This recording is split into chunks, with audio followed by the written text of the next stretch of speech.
Welcome back. This unit we want to pick up and to dig a little deeper into the Genesis material.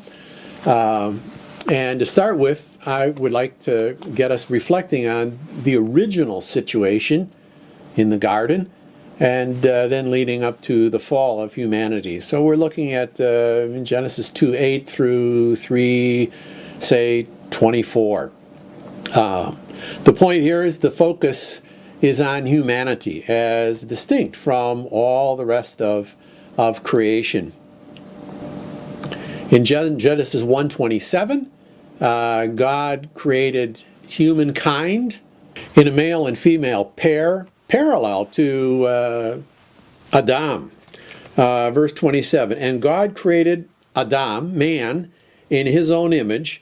In the image of God, he created him, male and female, he created them.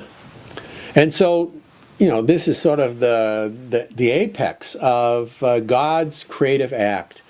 And in verse 26, verse 28, both, male and female, both Adam and Eve, both are given dominion, both share the blessing and the responsibility of procreation. Verse 28, God blessed them and said to them, be fruitful and multiply and fill the earth and subdue it. Rule over the fish of the sea, over the birds of the sky, over every living thing that moves on the earth. Both of these bear the Imago Dei, the image of God. We see both individuality and complementarity set out in chapters 1 and 2. My take is the narrative of chapter 2 doesn't develop the plot of a superior to inferior, but rather the plot's more one of incompleteness to completeness. This helper corresponding to that is created when Eve is created doesn't indicate a superiority or an inferiority. I mean, God himself is described as a helper in Exodus 18, Deuteronomy 33, over and over again in the Psalms. So being a helper doesn't put you subordinate to or inferior to, but rather it's the idea of the corresponding, the counterpart.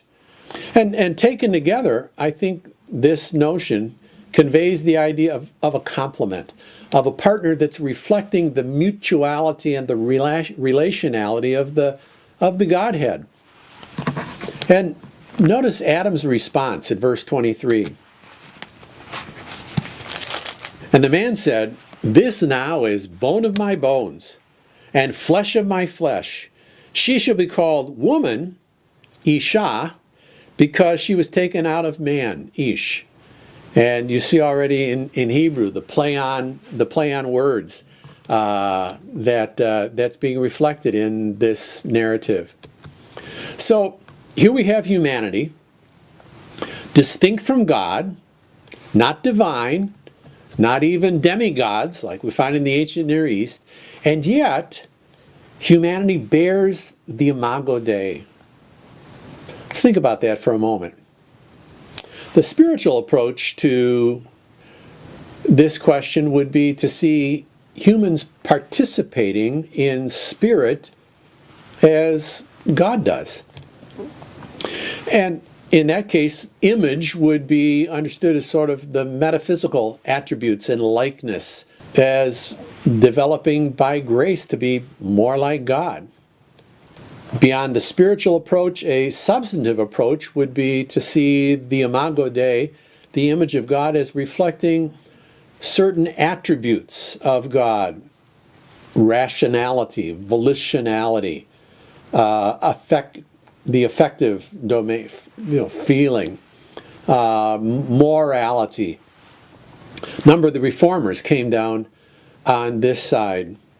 Another approach would be to see the Imago Dei relationally, reflecting the internal communion, the I-thou encounter present within the Godhead. A functional approach. The Imago Dei is reflected in what humans do. Okay, remember they were told to be fruitful and multiply and subdue and rule. And so as they do that, they're carrying on God's creative work, they're carrying on God's creation care. I think one will do well to split the physical from the spiritual as little as possible. The whole man is created in God's image.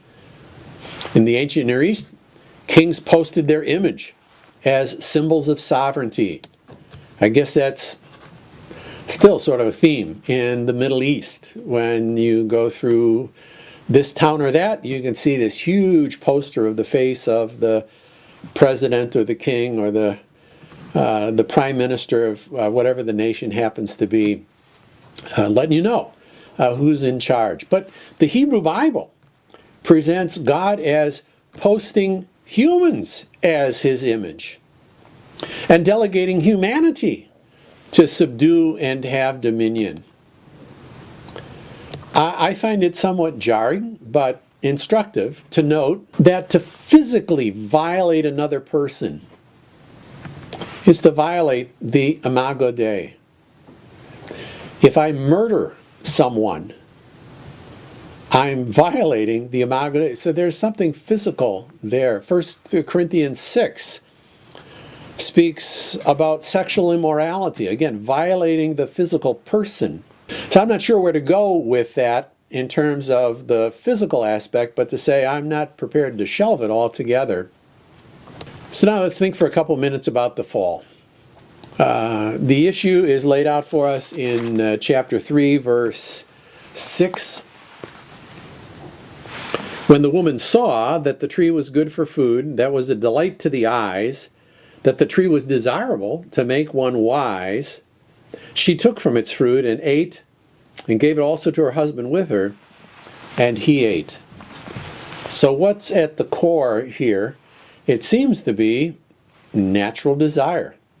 There was a natural desire that provided an occasion to claim autonomy. I know what's best for me, and I reserve the right to do what I think is best for me. So this claim of autonomy led to rebellion against God's righteous expectation. They saw that it was good for food, it was a delight to the eyes, it was desired to make one wise.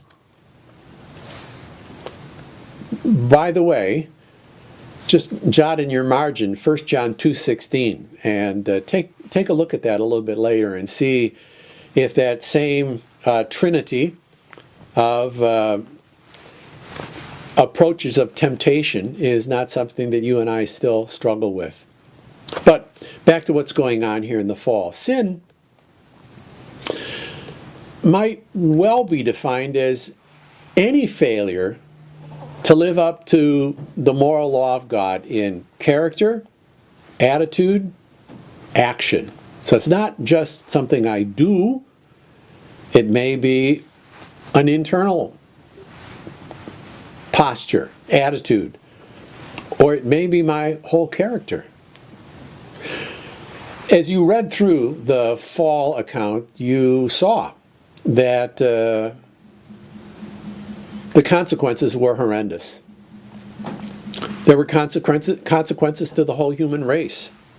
To the whole human race, verse 7, it brought guilt and shame. Verse 8 and following, they were estranged from each other. Verse 11 and following, it brought just depravity to the human race. The results to the tempter, to Satan, this Arum, this crafty individual, he was cursed. And there's a play on words. Crafty is Arum and cursed is Arur. They don't sound exactly, and they're not spelled exactly the same, but you can hear the sort of a pun. He was cursed, then verse 15, doomed.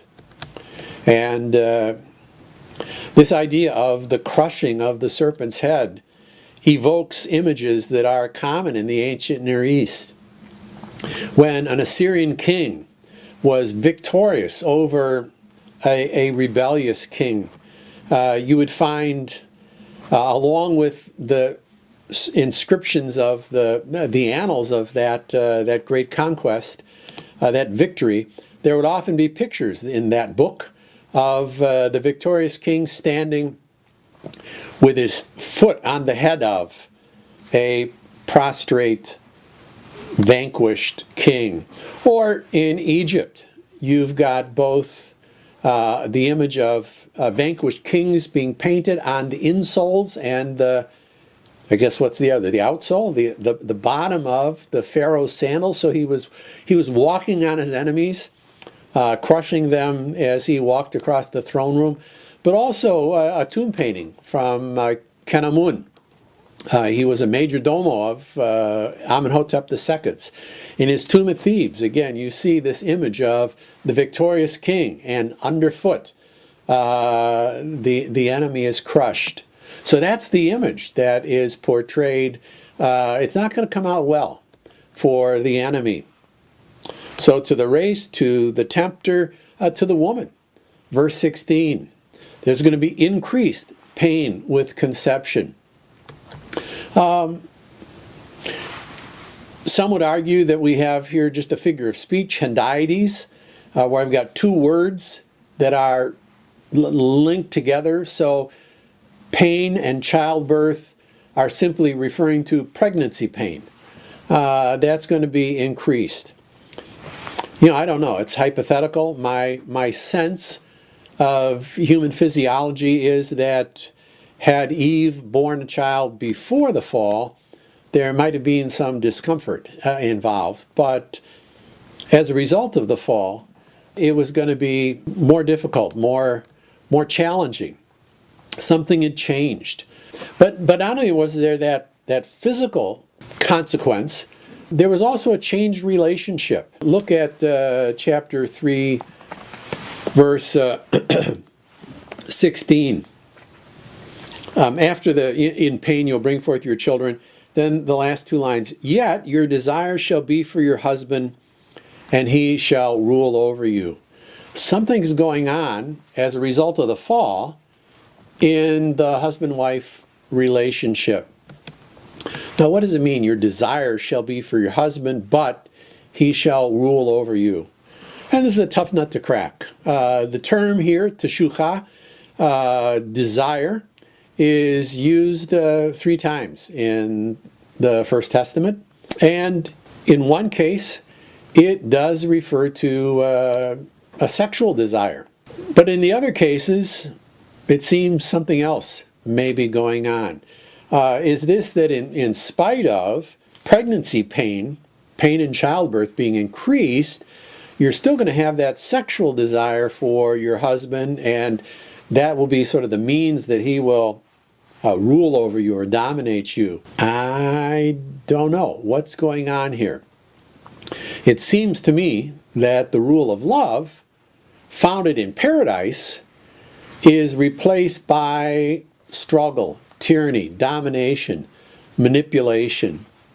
Now I refer you to an article that was written by Susan Foe called Women in the Word of God back in the mid-70s in the Westminster Theological Journal. And there she plays out, in fact, that cognate forms of the word means to urge, to drive, to impel. So what's going on with the husband's role, per se?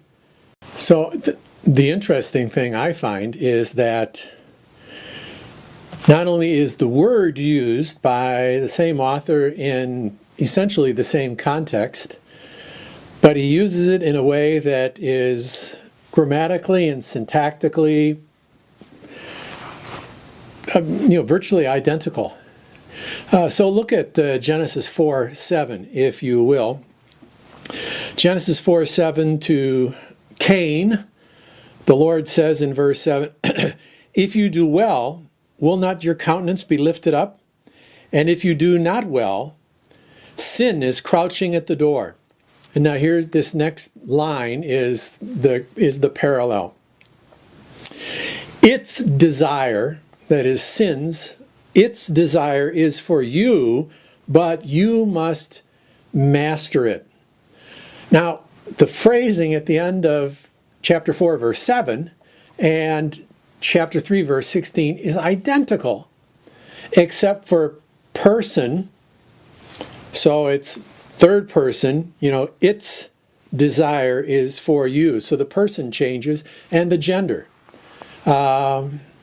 So grammatically, syntactically, this, rather than the Song of Songs, is the parallel passage.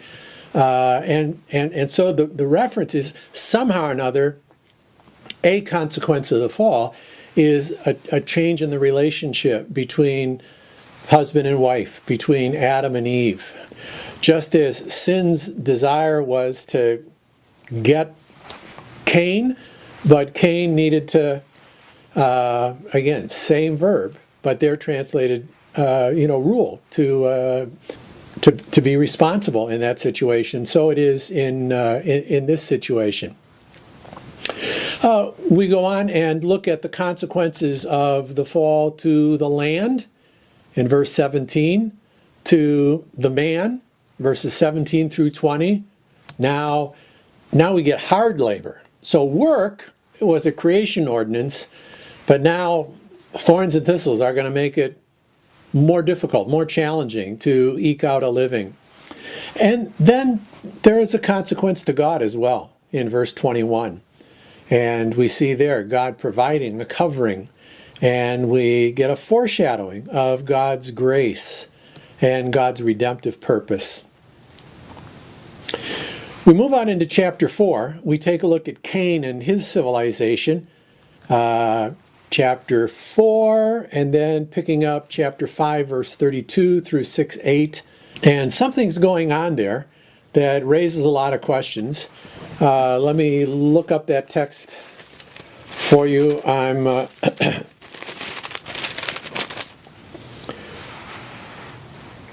Who are the sons of God in Genesis 6:2? Came about when men began to multiply on the face of the land, and daughters were born to them, that the sons of God saw that the daughters of men were beautiful, and they took wives for themselves, whomever they chose. And the Lord said, My spirit shall not always strive with man forever, because he also is flesh. Nevertheless, his days shall be 120 years. The Nephilim were on the earth in those days, and also afterward, when the sons of God came into the daughters of men, and they bore children to them. Those were the mighty men who were of old, men of renown.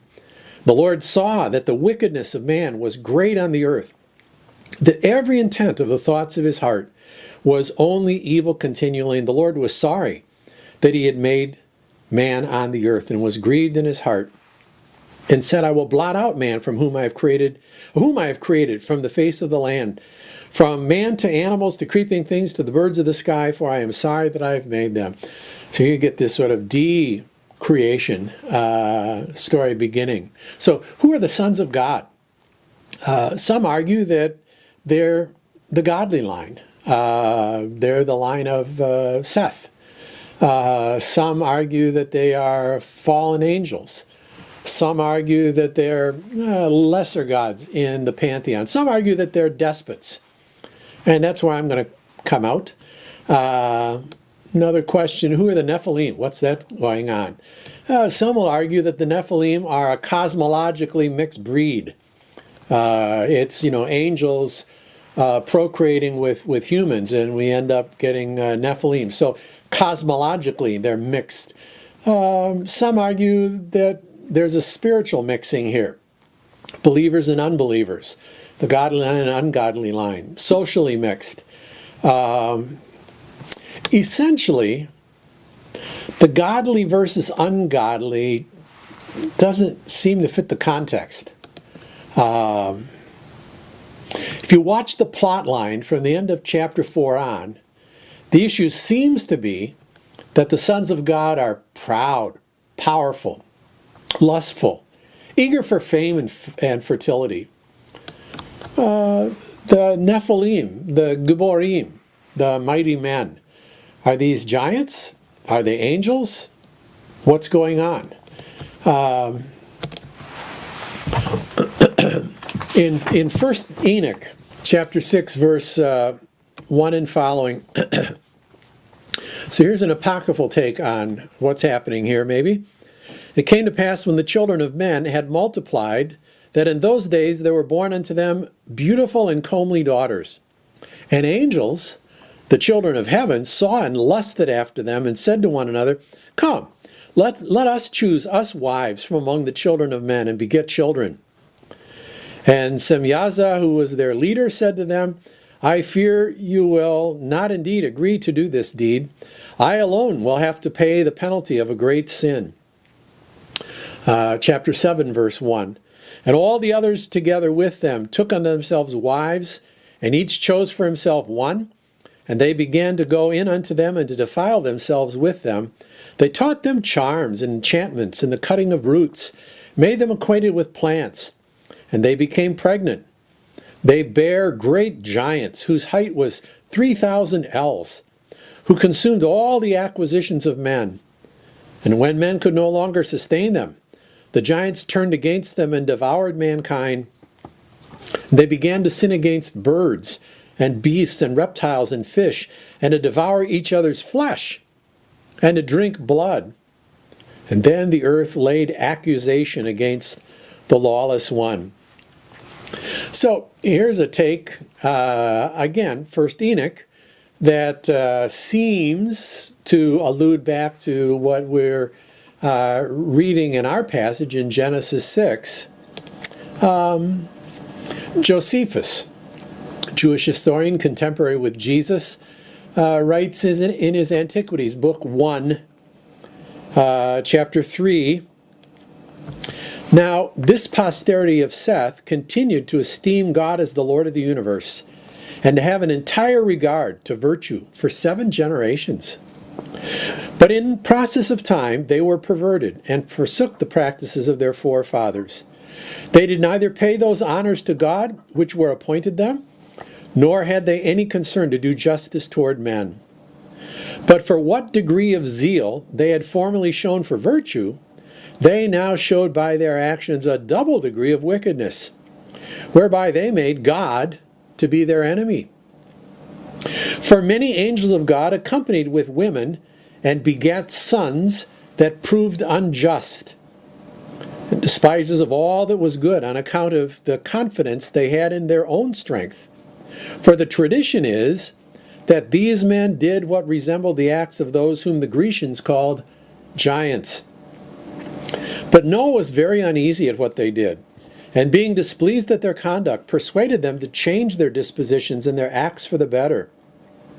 But seeing they did not yield to him, but were slaves to their wicked pleasures, he was afraid they would kill him together with his wife and children, and those they had married. So he departed out of the land.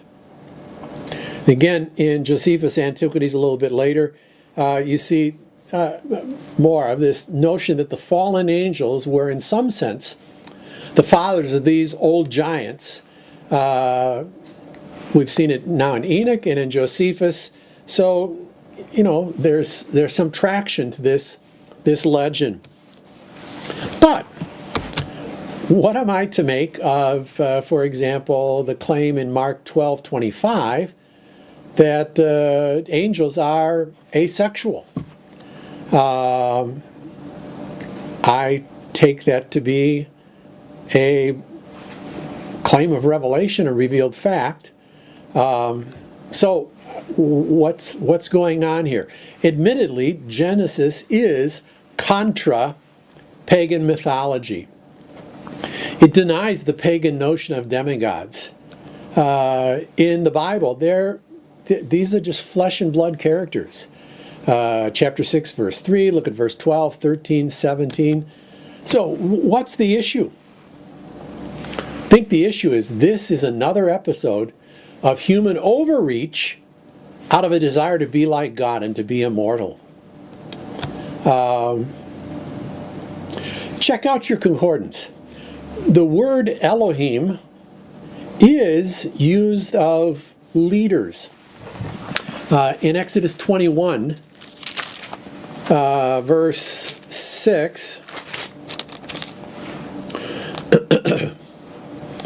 now in this case, my translation goes ahead and translates it God. Where am I? Exodus 21, 6. So, let me run up to the previous verse. If a slave plainly says, I love my master, my wife, my children, I will not go out as a free man, then his master will bring him to Elohim, and then he shall bring him to the door or the doorpost, and the master shall pierce his ear with an awl, and he shall serve him permanently. So is he bringing him to God at the doorpost, or is this to the leadership? Look at the next chapter, chapter 22, Exodus 22, verse 8. If the thief is not caught, then the owner of the house shall appear before the... Now here my translation translates it judges, but it's Elohim, to determine whether he laid his hands on his neighbor's property. So there are other examples of it, but the point is, Elohim, the term, is used to refer directly to leaders. In the Targum Onkelos, they translate the sons of Elohim as the sons of nobility. In Symmachus' Greek translation of the Hebrew Bible, he translates it as sons of kings or lords. So watch what's happening here. The plot line that we began to follow in chapter 4 gets broken into. In chapter 4, let me get back to it. We come down to the end of chapter 4, and Cain's descendants, and we're introduced to this fellow named Lamech. Verse 19, verse 23, Lamech said to his wives, Ada and Zillah, listen to my voice, you wives of Lamech. Give heed to my speech. Now watch. I have killed a man for wounding me, a boy for striking me. If Cain is avenged sevenfold, then Lamech 77-fold. Do you get what's going on here? Lamech has obviously been inconvenienced. He's been offended. But does the punishment fit the crime? I've killed a man for wounding me, a boy for striking me. By the way, here's classic Hebrew poetic parallelism, but we'll talk more about that later. So here's somebody apparently, under Lamech. He's a boy. He's obviously wounded Lamech, but Lamech's response is not an eye for an eye, not punishment that fits the crime, but his pride is being offended, and because he can, he's just going to take the life of this guy. Then we get the storyline interrupted by the line of Seth. So that's sort of a sidebar in the story that gets picked up again. The plot line gets picked up again now in chapter 6, verse 1 that we read a moment ago. So it's Lamech and these B'nai Elohim, these leaders, they share an awful lot in common as you consider what's going on in the text. The Nephilim, used twice here and in Numbers 13, where Nephilim refers to the Anakim, big people, mighty people. So my take is here, these are people who are despotic. They do because they can. Might makes right.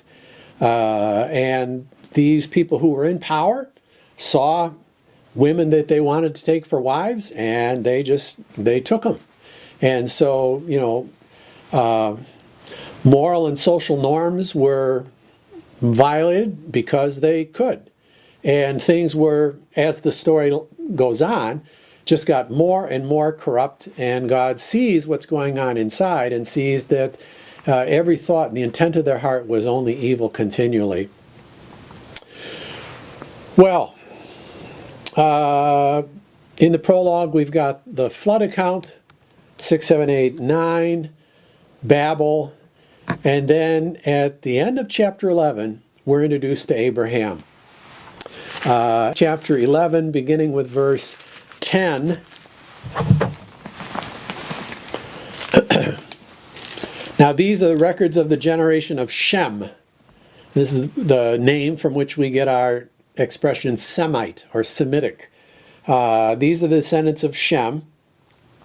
And as we read down through the narrative, we are introduced to Nahor. Nahor became the father of Terah, and Terah became the father of Abraham, and another Nahor, and Haran. So we're already, by the end of chapter 11, we're introduced to Abraham and Sarai. And we'll get into the details of that part of the narrative when we get back together. So, see you in a bit.